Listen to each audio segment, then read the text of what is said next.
Hello, lovely U of M students. It's Kristina Hunter here. I just wanted to touch base with you. I know it's the end of the term and you guys are busy and stressed with all of your assignments and exams and all of that stuff, as well as all of this stuff going on here. And you're looking towards your summer jobs or maybe your career moves or wherever you're going after this. So I just thought it would be a good time to check in and say a little hello. So I am really pleased to be touching base with you right now. I wanted to just remind you, as you feel maybe a little bit more stressed than usual because of this global COVID-19 pandemic, I wanted to remind you that we are really fortunate still here in Canada. We have a government that is making decisions based on evidence, right? We have our decision makers in government taking their advice from the scientists, from the healthcare practitioners. And so that is a wonderful thing. That means we are getting the best possible knowledge informing the decisions that are being made. So I encourage you to look to the health authorities for the advice that they are providing on how to protect your health and follow that. So the number one thing right now is to just stay home. And that's easier said than done, I know, but now is the time for just staying home. Only going out for essential trips. If that means your work, so be it. But other than that, that's about all. And when we do go out, we have to practice social distancing with those who don't live in our household. And finally, we have to practice good hand hygiene. We're going to wash our hands for at least 20 seconds and not touch our face with our hands and so on.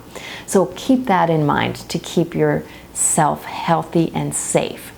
The other thing I just wanted to touch on was our mental health and well-being at this time. I know it's a stressful time. End of term is a big stressor anyways, and now you're probably feeling more stressed than usual. So I thought I would just remind you that you already have a number of tools in your toolkit of how to deal with stressors in a positive way. I know many of you have been through serious issues in the past and you've already built up a toolbox of tools to deal with that. And we have our own personal resiliency to lean on.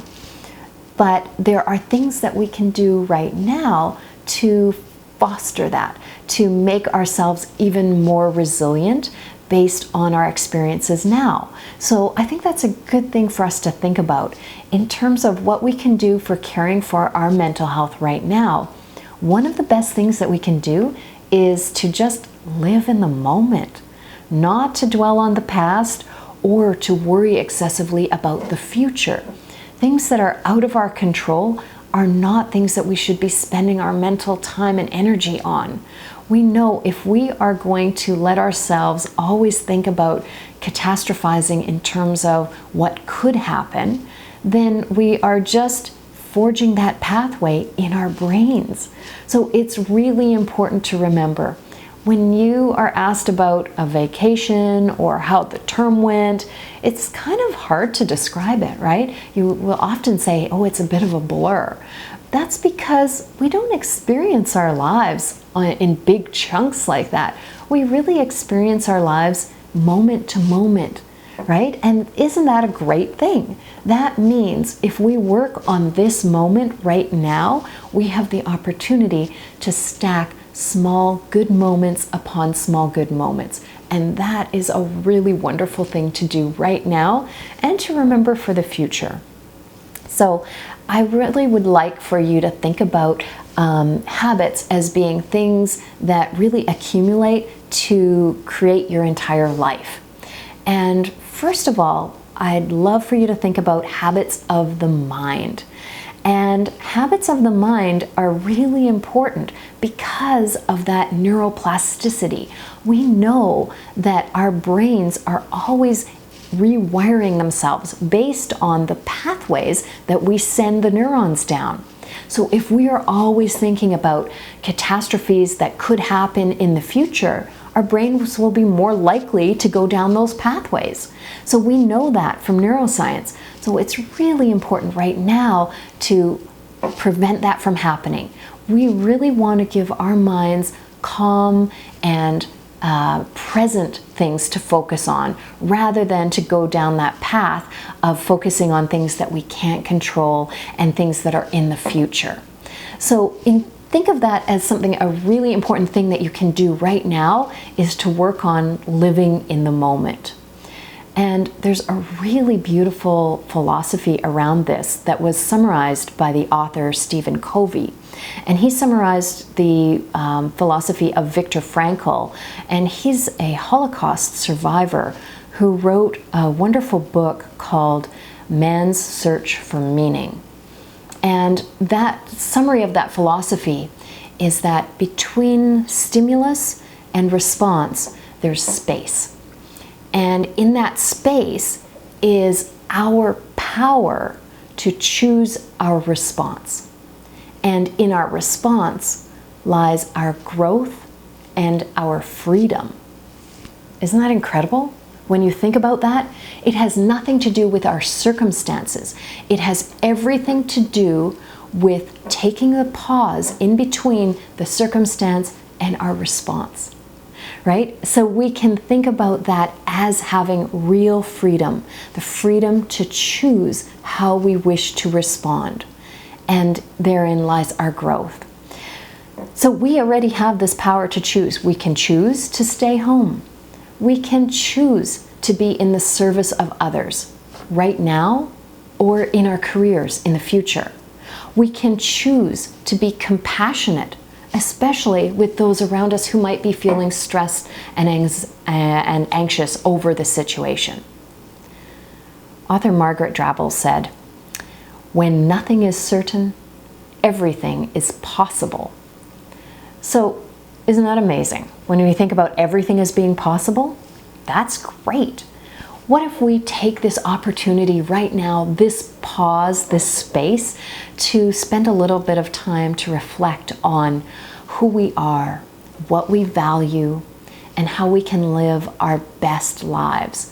Right now, when we're away from our routines and our regular hectic schedules and deadlines and so on, especially once you finish your term work, we might really have the opportunity to gain some perspective, to settle into our identity, to find our truth and our voice.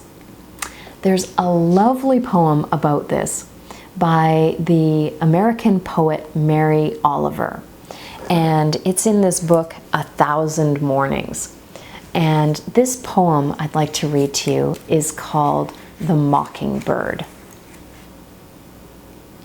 All summer, the mockingbird, in his pearl gray coat and his white windowed wings, flies from the hedge to the top of the pine and begins to sing.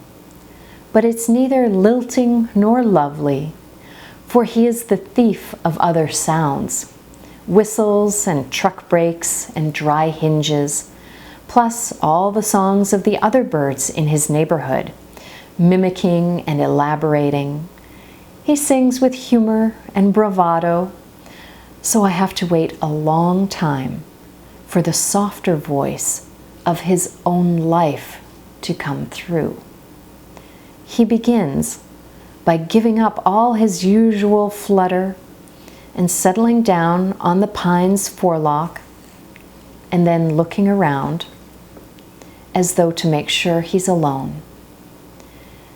Then he slaps each wing against his breast where his heart is and, copying nothing, begins, easing into it as though it was not half so easy as rollicking, as though his subject now was his true self, which of course was as dark and secret as anyone else's.